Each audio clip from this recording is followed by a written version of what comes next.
welcome to Among the Few. For those who won't settle for the wide path, this is your place. And so we want to welcome you back to the episode. Did we not get overwhelming comments about sex in marriage? Let's talk about sex. Let's talk about So today we're going to dive into why sex in marriage is so important. And I know seasons of life can affect, your sexual intimacy and all of those things. So we're going to dive into this topic and talk about it. But we want to open with a scripture. If you guys don't know this, Song of Solomon is the book about intimacy. And so we're going to open with this scripture. Go ahead, Pastor Joe. Okay, here we go. Song of Solomon 7, verses 7 and 8. You are slender like a palm tree, and your breasts are like its clusters of fruit. I said, I will climb the palm tree and take hold of its fruit. Yes, climbing I that will. palm tree. Climbing the coconut tree. Yes, I will. The Lord says so. Remember Mark Gungor? This is his whole teaching. We were talking about this. We did this at a marriage retreat. How many years ago? Gosh, Yeah, it's been a long time. And that video is so funny and yet so hilarious. good. So if you guys need a great video to watch together as a married couple, look up Mark Gungor. Mark Gungor, yeah. I don't If you know what just it's Google called. Mark Gungor. It's there. so good. It's there. But he was like, I'm climbing the palm tree. Yes, and I will take hold of its fruit. Yes. But if you really read the Song of Solomon, it's just this prophetic language and attraction of intimacy between husband and wife. And so I really want to dive into talking about intimacy starts with pursuit.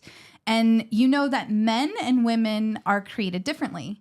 Men are very much visual in attraction. So when they look at a woman, they're visually stimulated. And I'll never forget this statement from a man that I was listening to, Mark Driscoll. He was saying, if you're a man and you act like you will not encounter times where you're going to struggle with being sexually driven towards something, then if you don't struggle with that, then you're either dead or you're a liar, which is so true because men are visual in nature. But it does go beyond just visual. There is a soul connection. There's a spiritual connection when you have intimacy in God's design. But also, when in talking about intimacy starts with pursuit. In Song of Solomon 3, verse 1, it says, I sought the one my soul loves. So I just wanted to kind of dive into that topic. When you guys think about intimacy and pursuit, how are you pursued? Or how do you like to pursue? Oh, well, let's start with the guys. You guys are here. Let's hear. How do I like to pursue? We didn't go over this very much. I'm not ready. You got anything, Ben? We got to go from the beginning. So the whole idea about intimacy, where did it come from? It actually comes from Genesis. Genesis 2:18 talks about it's God who said it's not good for a man to be alone. Mm-hmm. And then God said, I will create, a helper suitable for him. Mm-hmm. So it's God's idea that people are in relationship. A man and a woman are not alone. So intimacy is something that is created by God. So it's something that is supposed to be holy, and it's supposed to be, it's a natural function of life. So it should not be made to be something weird or awkward. It's just like going to the bathroom or any other thing. Two people that are in love, intimacy is part of the process.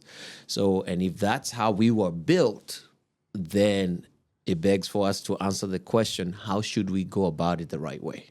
Mm-hmm. Yeah. Well, I love that actually because if you think about it, like the world just perverts everything. Mm-hmm. So, I mean, obviously intimacy isn't just sex. It's connection, vulnerability. It's that deeper way that you connect. And with your spouse, it's a lot of different things. But I think just we have been taught the wrong things. So talking about it through like a holy lens is a really good first start. Yeah. A lot of people never do that, honestly. Yeah.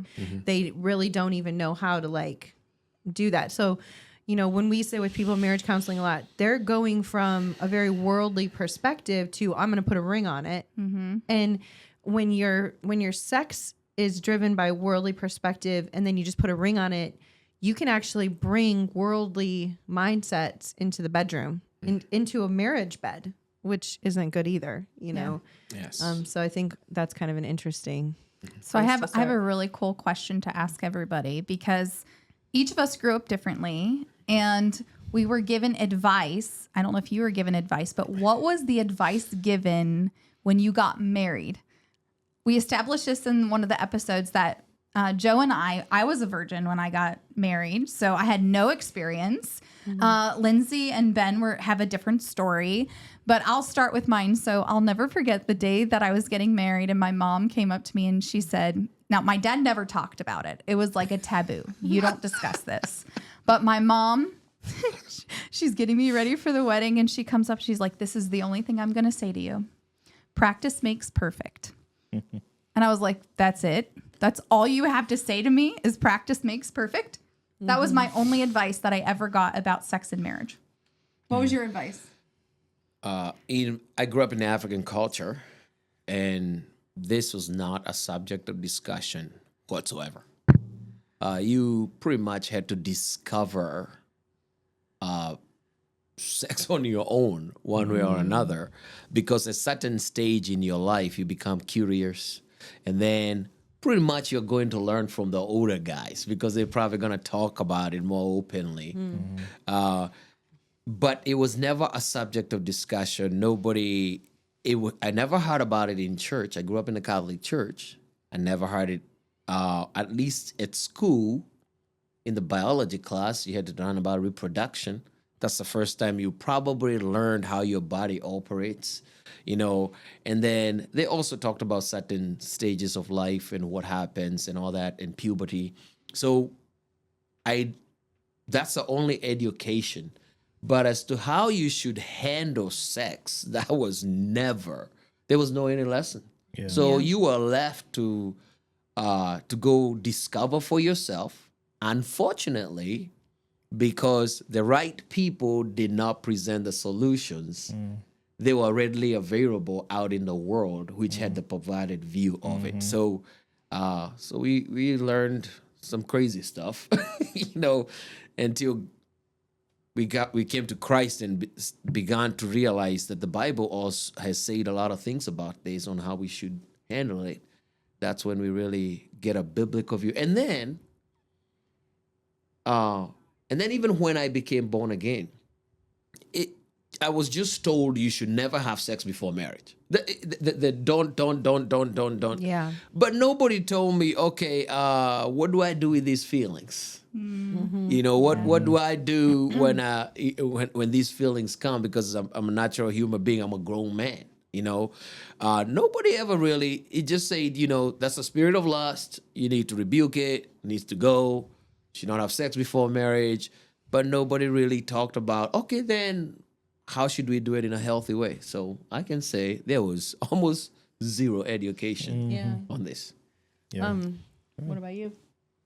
Well, I had a similar idea, like just didn't talk about it for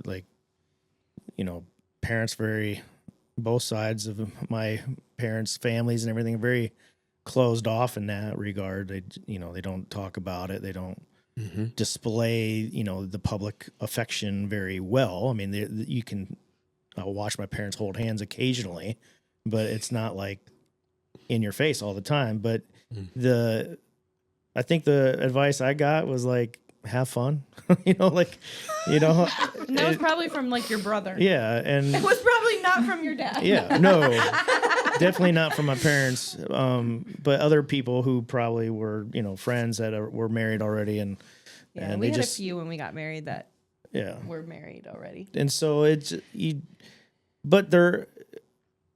think the foundation of what I had was, I think the parenting style is that if you're taught to treat women well, like you're not going to approach this in a wrong way. Like you teach them, you're being taught to respect the women in your life, and especially, you know, your girlfriend and you know, your spouse, but you respect them and honor them. And so you're not going to, in that teaching, you're not going to take advantage of that. You're not going to do anything that's going to hurt them, or physically or mentally or emotionally, all that stuff. You're there to, the man is to protect and to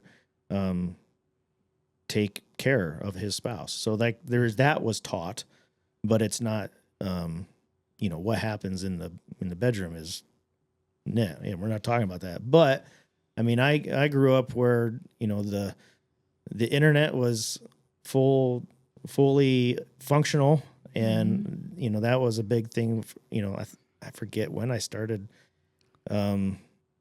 seeing porn for the first time. Like I was young, and so like the world does an amazing job putting it in your face of the skewed version of love and intimacy. But I think that, you know, Holy Spirit within me, whatever, always, even though I was, you know, doing the wrong of going into that realm, but I think the Holy Spirit really coached me in the ideas like, this is not how you go about your life. You know, this is not the right way to go through things with your marriage, and just protected me in that way, because I have heard stories about people that like they see that on the internet or wherever, or videos, and then they try to duplicate that in the bedroom and totally just mess up the relationship with their spouse, their wife, or whatever. And but not being taught that these are the things that how you're supposed to treat your spouse or your wife. Well, I think just to kind of like go after what he's just saying. So my version of sex was, I was 14 when I lost my virginity. And so I did whatever I felt like I should do. So it wasn't about intimacy, and it wasn't about what was pleasing for me. It was about what I felt culturally I was required to do as like a female. So like my boyfriends like would watch porn, and then they would say, we should try that. And then I'd say, okay. Like it was that was my sexual experience. So when I actually got married, a lot of my guy friends just had porn on in the background at like their houses. We would just be over there hanging out, and there'd be like that on. And like, so that wasn't even weird to me necessarily, that like guys expected that of a girl. But then when part of our story is like, actually when we got married, I was trying to prove that I wasn't any of those things. And so I was more like, I don't know. I was like, were you just more reserved? Kind of like, I was like, I think we can only do the missionary position because that sounds Christian. Like, yeah. Do you know what I'm saying? Like, so like, I couldn't have any freedom at all to explore what was good inside of a healthy marriage. So I didn't even know what, as far as like intimacy was, like I had zero. My parents always talked about sex as a good thing, but like zero information, like zero help. So my idea is sex is good, and this is what guys want from me. And so I'm going to give them what they want, but I don't want like Joe to like think it's bad words. I don't want him to think I'm all the words that I've called myself all these years in my head. So like, I'm going to present myself as, you know, everything he wants me to be, but a much more holy version of it. And it was so confusing for years because I really didn't know who I was and like how to be intimate, you know. But I think that a lot of the God's design is that is to experience each other and discover these things as one. And when someone has discovered a lot of things without the other one, it just brings a lot of shame and a lot of you know,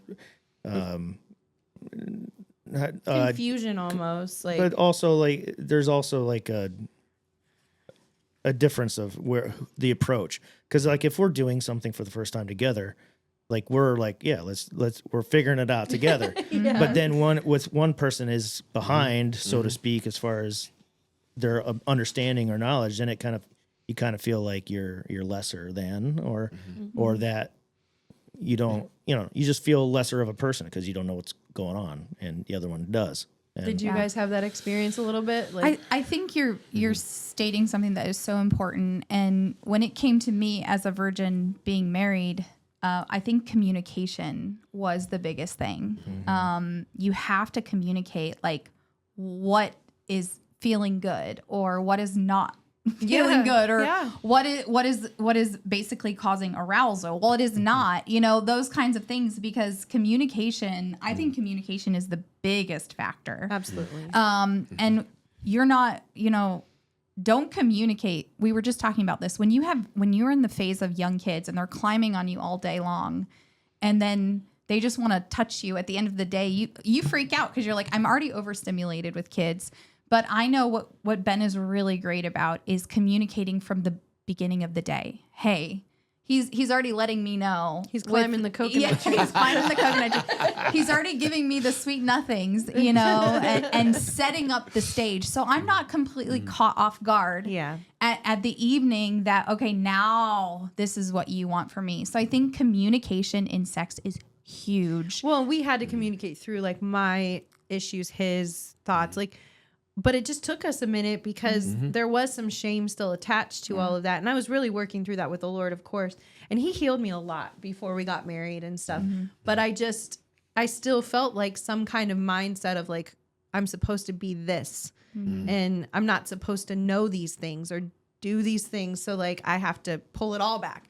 But then if your mom and dad are like giving you zero, like that's hard. And like, we've said this, I don't know how many times with Christian people, you like you just said it. Don't. And then the minute you get married, it's like the switch gets flipped and all of a sudden you're like, you can do all of it? I'm Wait, allowed what? to now. Yeah. It's weird. It's like, and you still feel like I shouldn't be looking at you naked right now. And then you're like, we can do all the fun things, Like we were saying how many times we had sex on our honeymoon.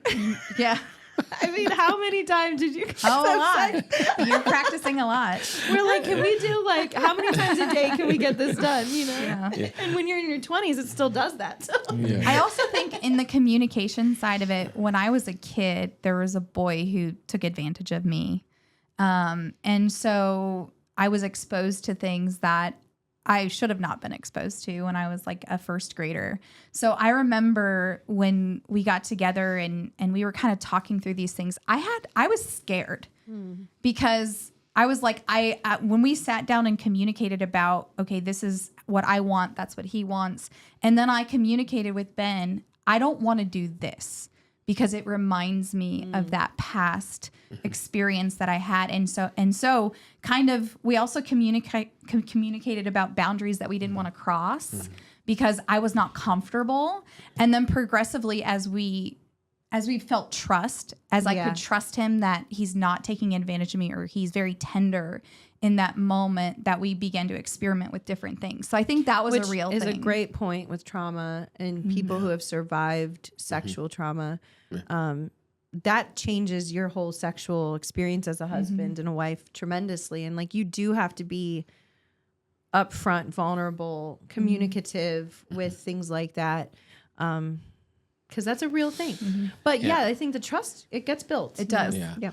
What was your experience? The one with there's like when you have a gap in experience and one person is just learning, the other person is, so there's this different in expectation. Because one has just a fantasy reality of what this could be. The other one has had some experience, but the person with the experience is expecting the other person without experience to match what they think. So there has to be communication is what kind of shrinks that gap. And if both of your motives are right, and then you begin to understand each other and to wait for each other, eventually you will grow and you will come to that level where you guys communicate. And now that's when sex becomes enjoyable. Because now it is not just a duty for one person. It's something that both of you are engaging in. So for women, the emotional in nature. It's how God created Yeah. women. The We gotta emotional in feel it. nature. Yeah. Yes, you gotta feel it. So, but guys are physical. Yeah. So all a guy has to do is to think about having sex, and he's ready. You know, it's just us. Is how God created us. But you have to learn that that's not how women are. So you have to engage them emotionally until they meet you at that level. So that's the training nobody ever gave me. Yeah. So I had to learn that as I got into the marriage that, okay. And then a second thing that really helped me is you begin to, other people mentored me through books, and I listened to their videos back then and cassettes. I guess we had cassettes and I think if you say that to a Gen Z right now, they'll look at you like, what? I know we were talking about when you used to get sermons on tape. You could like request one.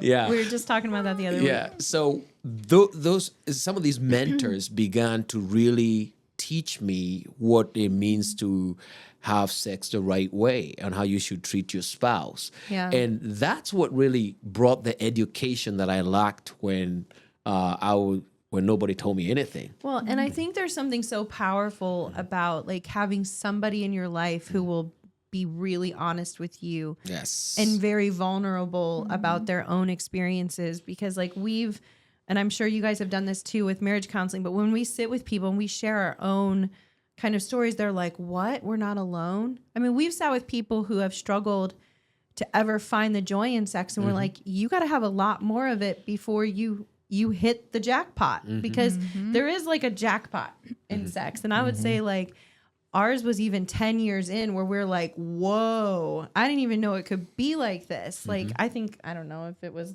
that long in, but like obviously it was good up until then, but there was this point where we were like, shoot, okay. And now at 23 years, we are nailing it. You're nailing it. Yes, I am. Right? You know what I mean? I guess practice makes perfect. Practice makes perfect. It Well, does. But that's a good advice. It is good advice. Well, I think, Yes.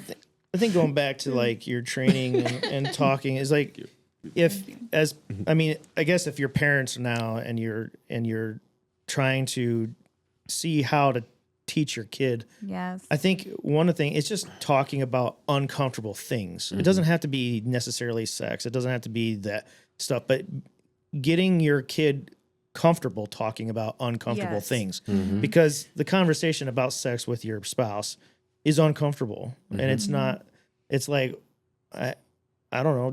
Let's just not talk about it. Yeah, and, when you like don't love something, it's hard to tell your spouse. and so that. there's a That's not training. working. There's a training in that, but then also the training. I think what makes the jackpot situation happen is that I think at the beginning, and it's true about any relationship. The relationship is self-serving. Like I need you to do this for me. Yeah. Like everything, like whatever the situation, not just sex, but it's like I'm in it for me. I'm selfish, and I need you to provide whatever I need for me. And the other spouse is doing the same thing. I need. But then the jackpot comes in where it's like, how can I serve you?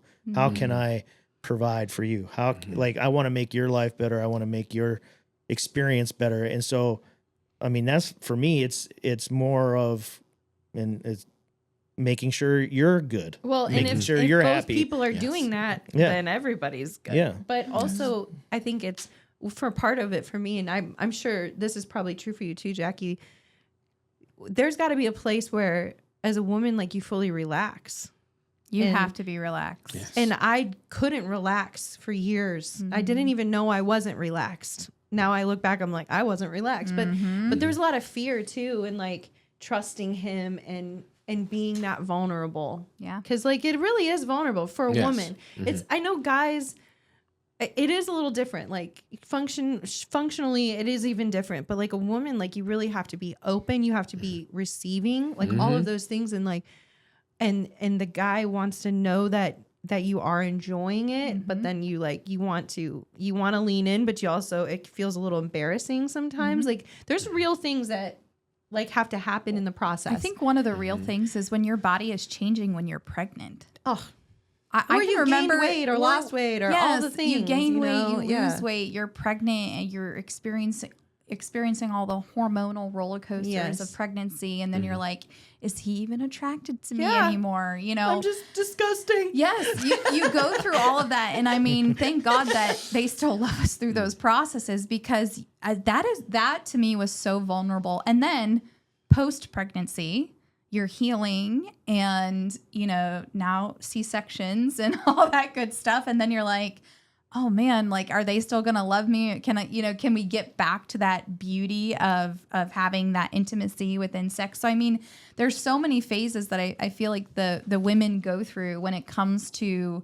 navigating your sex life. I mean, it changes in our bodies, because like we know they're visual.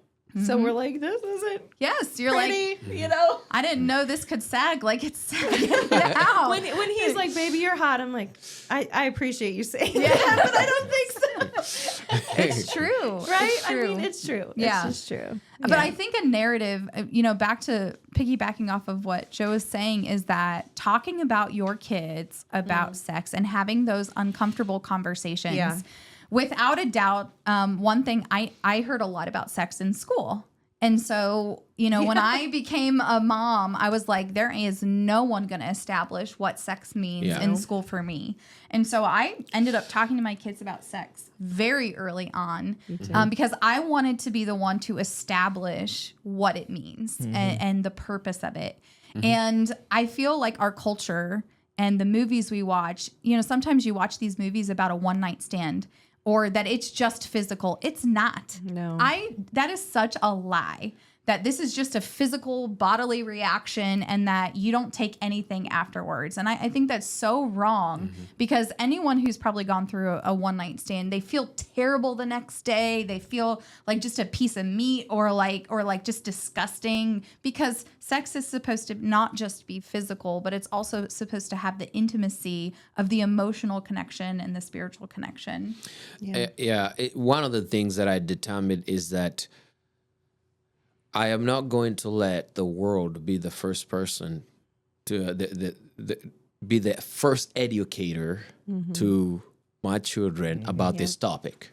Right. So based on all my mistakes that I made as a young person, or the roadblocks and all this, so I decided I'm going to have this conversation. And like you said, Pastor Joe, that you introduce it. You just make sure that you first of all, you have to let them know that this is a God ordained thing, and then since the world already is going to introduce itself to them through movies, through conversations at school, through all kinds of things. Now you have to make sure that you come back and you're laying the right foundation, and you're making it is not a weird thing to talk about this in the right context. Right. That's right. It doesn't have to be hash and, but you have in the right context, you can see about it. I hear kids talking about certain things and I'm like, ooh, they're so bored about it. But then I realize, they're at home with their parents, and it's okay to say some of these things in our context. Yeah. The other and day, not to, I'm sorry. just not to make everything taboo and weird. Oh yes, Yeah. It's taboo and weird. And then they also learn boundaries when it's weird to do it. Yeah. The other day, I don't know, I'm supposed to say this, but I'll say this. Yeah, at school, one of the kids, you know how kids play. One of the kids kind of took down pants, and it was a girl, and talking about. She was saying, "Hey, look at my butt," and our 4-year-old son was like, "No, you can't do that," and ran to their teacher and talked about it. And the only reason he knows that is because he knows we are not supposed to do that in public. Yeah. This is not in the same way. Our children should be able to know when it's appropriate for this and when it's not, because you have brought it to the light. And now when they hear the perverted version of the world, they know. They check it. Yeah. Right. And they're like, no, that's not of God. That's not what I'm supposed Well, to. and we never made like private parts or private areas shameful. Yes. we so made them precious, like private. You know what I mean? Like, so like, you know, we have a boy, girl, boy. That's how our family is arranged. And Sydney's smack in the middle of two boys. Well, Quinn and Sydney were super close together, and they would take baths together when they were very little, you know. And so one day they were in our big garden tub, and we would let them wear goggles and like swim around because it was like a pretty big tub. And one day I was out there. I was only out for like a minute or two getting towels or whatever I was doing. And I come in and Quinn's laying on the bottom of the tub, and Sydney's above him with goggles looking at his, you know what, floating on the top of the water. And she's doing. And they're like 2 and 3. Okay, they're 2 and 3. Yeah, they're little. And he's like, "This is funny, Mom." And I was like, "Oh, no, it's not funny." I was like, "But what it is like private. So let's talk about this. And like boys and girls are different." And we had this whole conversation.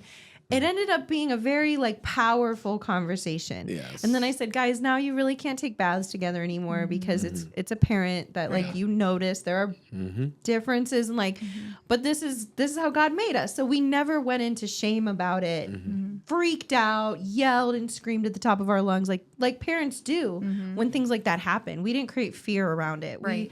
We just empowered them to know, you know, what to do.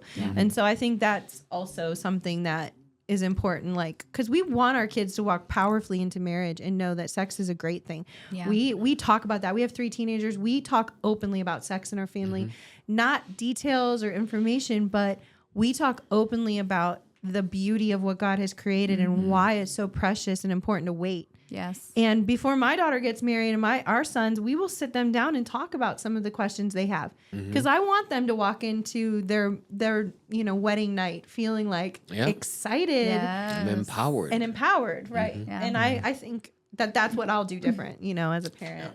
Well, I think even for everybody listening, just like if you're starting to have kids, recognize that it's happening. The world is presenting itself Oh yeah. earlier and earlier. Like Yes. I think the statistic now is like kindergarten that you're introduced to porn, which is 5 and 6 years old. Like no way. You gotta start this conversation. Like the law of first mention, like whatever the kid hears first is going to be set in their mind faster and harder to remove that. Like, so if you don't, that's really if good. you don't set the standard right away, you're going to be fighting an uphill battle and just, like Paxton, like, no, that's not allowed. Like, ooh, that's not what mom and dad taught. That's not okay. You know, you got to really understand what's true and right. And then whatever's not that is obviously wrong. Yeah, I want to close with this scripture in Song of Solomon 2 verse 16. Oh, you're closing? Because I thought... I want to close with this, and I'm going to bring it back around, but it says, "My beloved is mine, and I am his."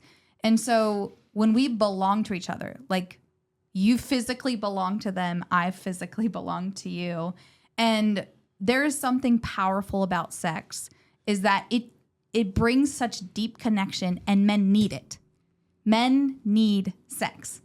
So in every phase of your life, women, we have to know our husbands need sex. Do you know that statistic, like the physical statistic? So when, and this is, one of those words that nobody wants to say, but when ejaculation happens, it emits, what was that actual statistic? The amount of, I don't think it was serotonin, but it's whatever, like a rush of It's that connection. It's a connection hormone. Chemical okay, it's not hormone, serotonin, but it's a chemical connection hormone.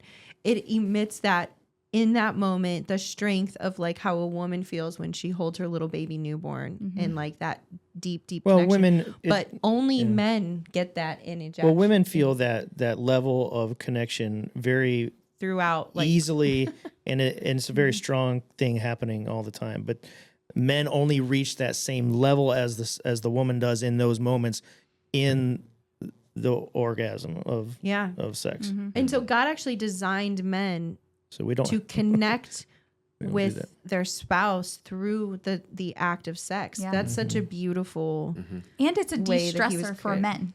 and me. And women. Yes. We were It is having a a very de-stressor. stressful week, and I'm like, get over here. He's like, okay. Yeah. Well, I think it's a de-stressor. I think one of the things Yeah, that it totally does. I completely agree. I mean, men, is we want and need sex, but I think what I've been seeing a lot, hearing a lot, and experiencing a lot is that it's not about the sex. It's it's about the idea that she desires me. And that the woman desires the husband, because there's so many times, so many conversations that we've had where it's like, I don't really want it. I don't really care. I don't like whatever. And it's like out of a duty kind of a thing. And and the man is emotional.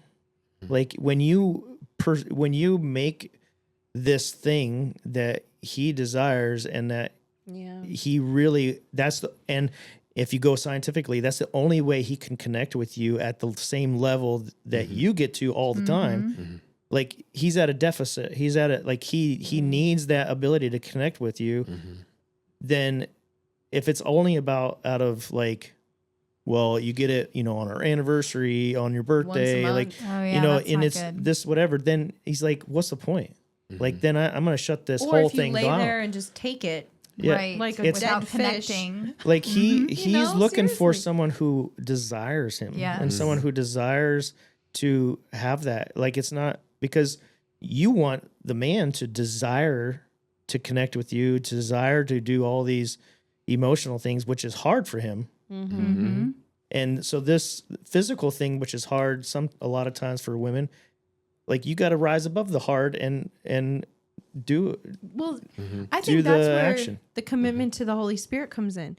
If I'm struggling with any part of our, like you said, when you're little, or your kids are little, not when you're little, when your kids are little and they're crawling all over your body, and your husband is like, "That's my body," because that's what Joe says. He's like, "Well, those are that's mine." what the Bible says. Right? This is Yeah, what it it says. does say My that. beloved is mine and I am his.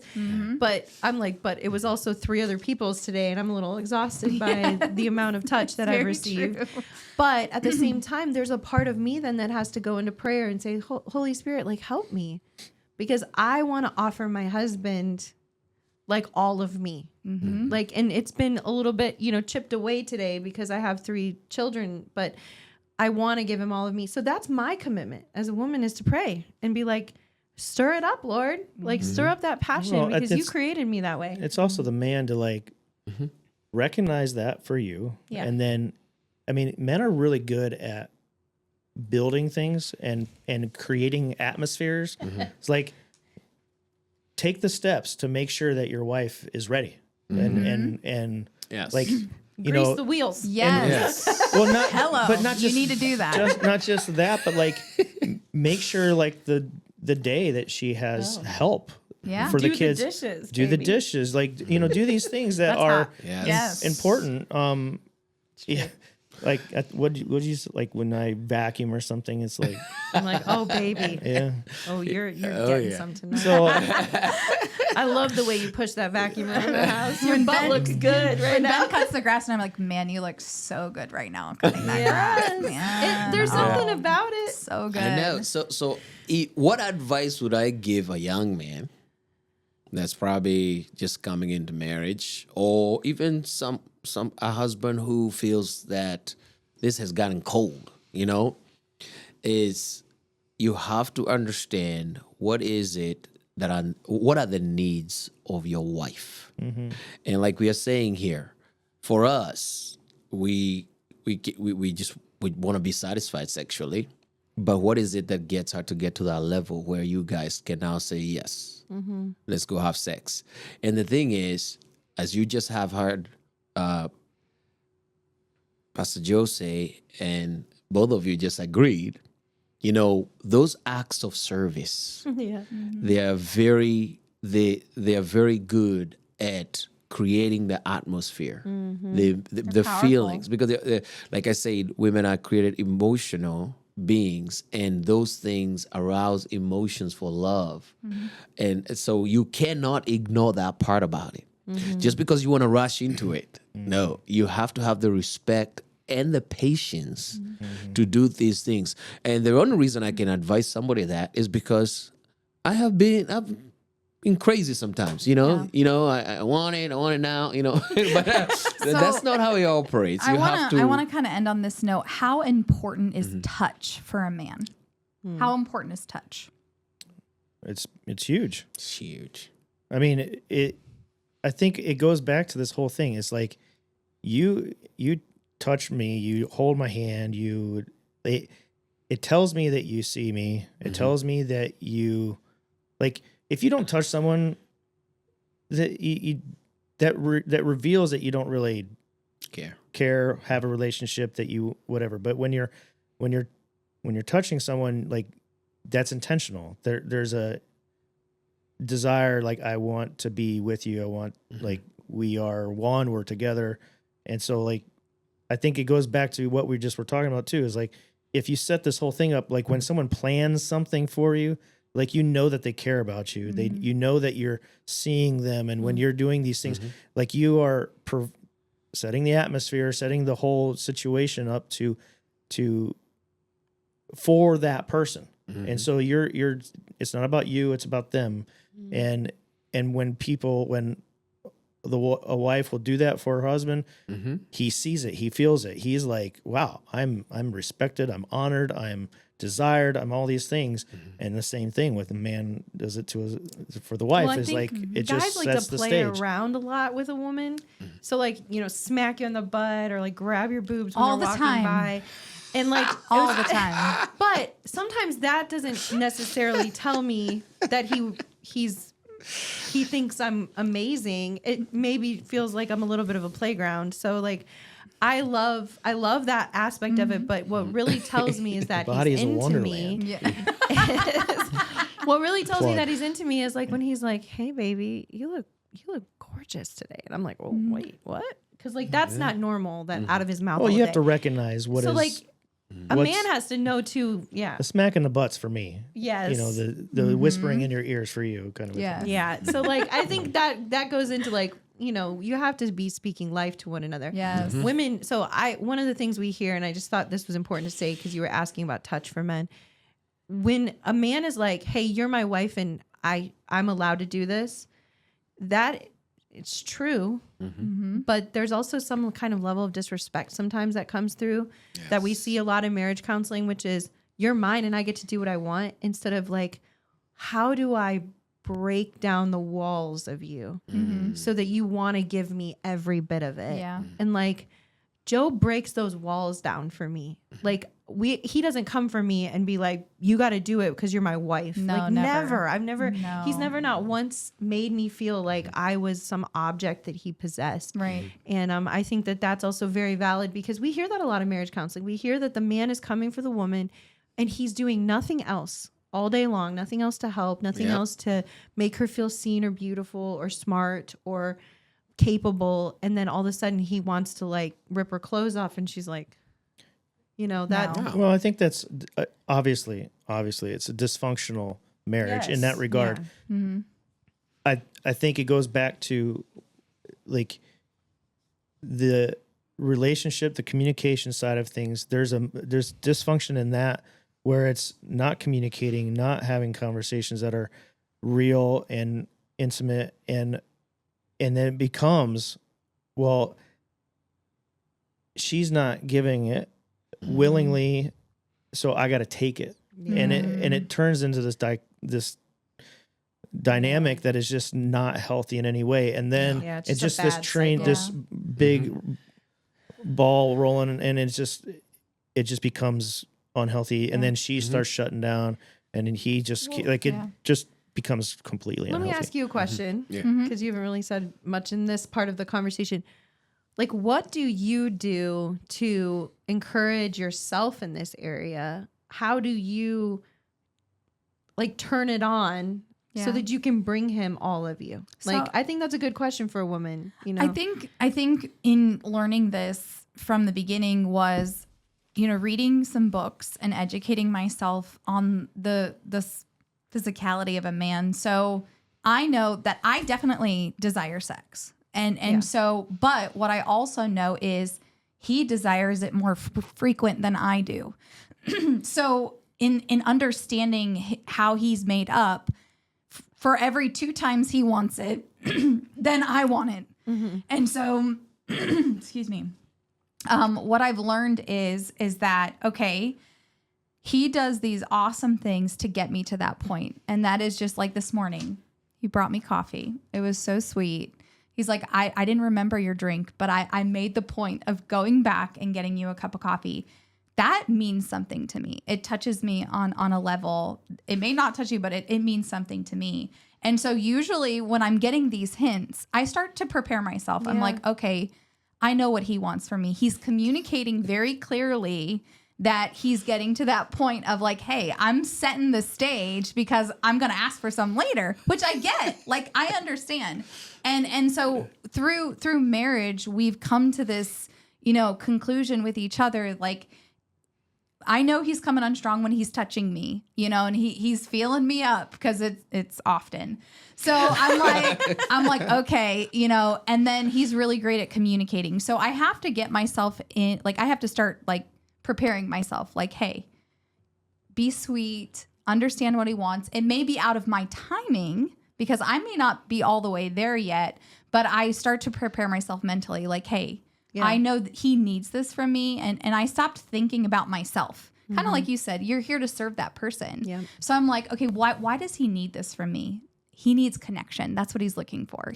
Well, and one of the things that I do is I'll say, like, so years into our marriage, he was like, you never are the initiator or whatever. I get that often. So like if I can tell that this is what he's after, and we have sex multiple times a week. I mean, we're not like once a week or once a month or some crazy thing. Like it's often, but I'll be like, okay, how am I going to approach him tonight? And it'll be me who does it. And then he's surprised, or you get something nice out to wear, which helped me. I had put away lingerie for years when our kids were little because my body had changed. I didn't buy anything new. I didn't fit into the stuff when we got married, and I had to go back and buy some things to say, you know what? I care about you being a visual person. Like, those are the small things that I started to do differently as I was married, that say, hey, I'm getting ready too. Yeah. Like, cause I have to be. I laugh at lingerie because it don't last long. No,